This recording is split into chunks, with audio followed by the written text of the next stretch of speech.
इयत्ता 5वी विषय परिसर अभ्यास भाग 1 धडा 2 पृथ्वीचे फिरणे. प्रस्तावना. मुलांनो, आपण ज्या ग्रहावर राहतो त्याचे नाव पृथ्वी आहे.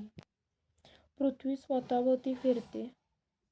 त्याच स्वतःभोवती फिरत फिरत ती सूर्याभोवती फिरते.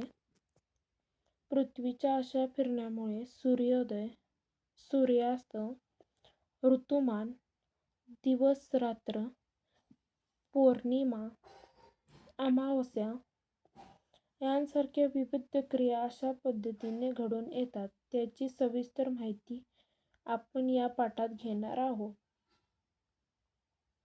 प्रथम आपण परिवलन म्हणजे काय हे जाणून घेऊ. परिवलन समजून घेण्यासाठी आपण एक प्रयोग करू. त्यासाठी एक भोवरा घ्या. हा भोवरा फिरवा. मुलांनो, त्याचे निरीक्षण करा आणि सांगा काय दिसत आहे. भोवरा फिरतो आहे. तो फिरत असताना आपल्या त्याच्या भोवती एक वर्तुळाकार रेष असल्यासारखी दिसत आहे.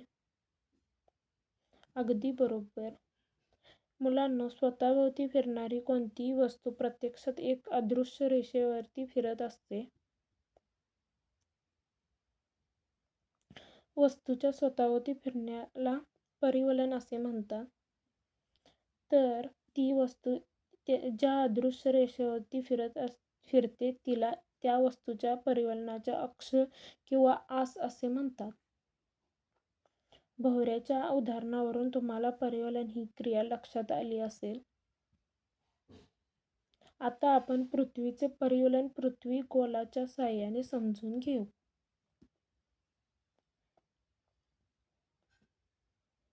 पृथ्वीचे परिवलन करून पहा. मुलांनो, हा पृथ्वीचा गोल आहे. तो फिरला असता एक रेषेवरती तो परिवलन करताना दिसून येतो. आता एक ओळंबा घ्या. तो पृथ्वी गोलाजवळ धरा. पहा, ओळंबा आणि पृथ्वीचा अक्ष म्हणजे परिवलनामुळे तयार झालेली अदृश्य रेषा एकमेकांशी कोन करताना हे तुमच्या आता लक्षात आले असेल. म्हणजेच पृथ्वीचा अक्ष कललेला आहे. अशा कललेल्या स्थितीमध्ये पृथ्वी स्वतःभोवती फिरत असते. या प्रयोगात तुम्ही अक्ष NS या रेषेने दाखवला आहे. NS ही रेषा पृथ्वीच्या मध्यम बिंदूतून जात आहे. N व S ह्या बिंदू पृथ्वीचे ध्रुव असे म्हणतात. N हा पृथ्वीचा उत्तर ध्रुव आहे. N म्हणजे नॉर्थ आणि S हा पृथ्वीच्या दक्षिण ध्रुवात आहे. S म्हणजे साऊथ होय. उत्तर आणि दक्षिण ध्रुवाच्या मध्य भागावर म्हणजेच पृथ्वीच्या मध्यवर्ती पृष्ठभागावर एक वर्तुळ काढल्यास पृथ्वीचे 2 भाग होतात. पृथ्वीच्या मध्यातून गेलेल्या हा काल्पनिक रेषेला विषुववृत्त असे म्हणतात. विषुववृत्तामुळे पृथ्वीचे 2 समान भाग होतात. विषुववृत्तापासून उत्तरेकडील भागाला उत्तर गोलार्ध, तर विषुववृत्तापासून दक्षिणेकडील भागाला दक्षिण गोलार्ध असे म्हणतात.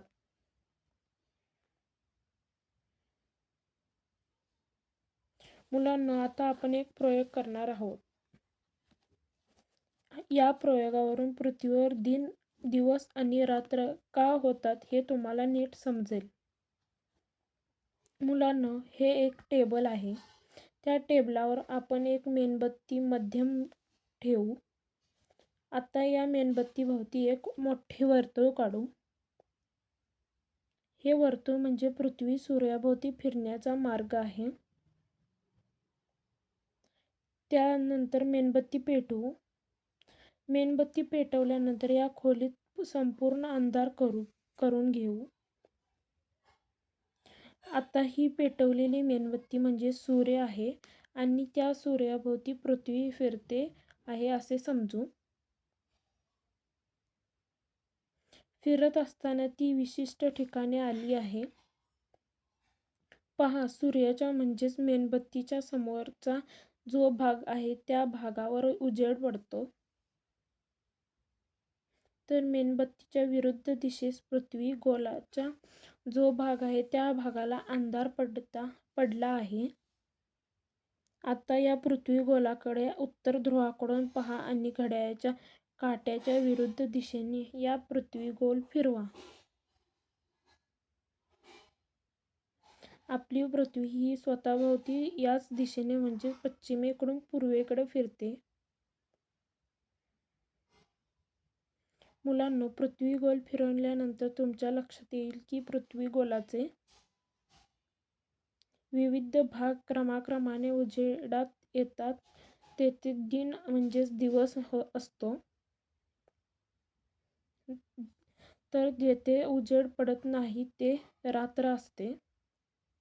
हे सतत चालू असते कारण पृथ्वी सतत स्वतःभोवती फिरत असते. त्यामुळे पृथ्वीवर दिवस व रात्र ही क्रिया चालूच असते.